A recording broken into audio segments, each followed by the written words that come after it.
Papias, Bishop of Hieropolis, a witness to the Gospels.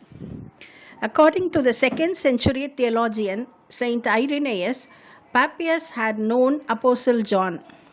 4th century church historian Eusebius of Caesarea records that Papias derived his material not only from St. John the Apostle but also from John the Presbyter.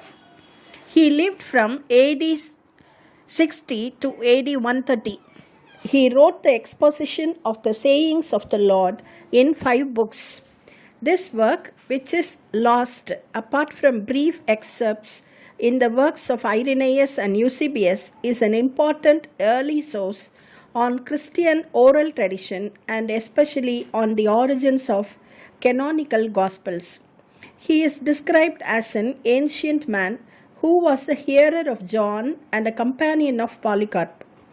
Papias himself knows several New Testament books whose dates are controversial and was informed by John the Evangelist, the daughters of Philip, and many elders who had themselves heard the 12 apostles. Papias claimed that Mark the Evangelist, who had never heard Christ, was the interpreter of Peter, and that he carefully gave an account of everything he remembered from the preaching of Peter. The statement that Matthew wrote down, sayings of Jesus in Hebrews, was affirmed by Papias. Papias also states that Judas Iscariot did not die from the actual hanging, but from his fall when he was cut down and burst upon hitting the ground. Church historian Eusebius wrote that Papias had been affected by a false millenarian teaching. We learn that Papias' book consisted mainly of interpretations, a kind of commentary on the logia of the Lord.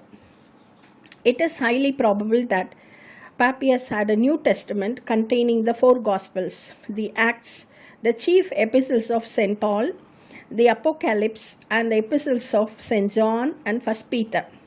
He related the raising to life of the mother of one Manaimos, and also the drinking of poison without harm by Justus Barsabbas.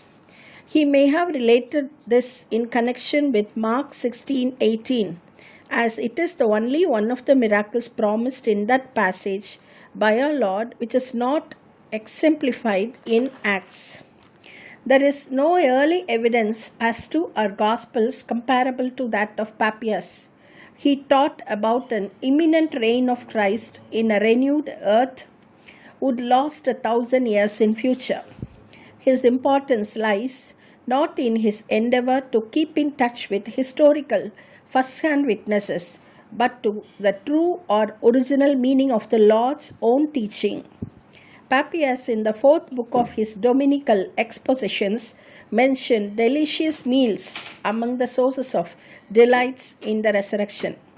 He and Irenaeus say that the kingdom of heaven will consist in enjoyment of certain material foods.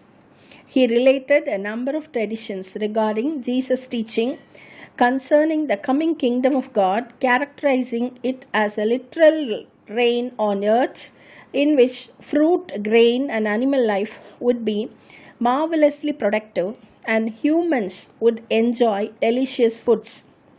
For example, according to St. Papias, Jesus said, "A grain of wheat shall produce 10,000 heads, and every head shall have 10,000 grains, and every grain 10 pounds of fine flour, bright and clean, and the other fruits, seeds, and the grass shall produce in similar proportions, and all the animals using these fruits, which are products of the soil, shall become in their turn peaceable and harmonious, obedient to men in all subjection."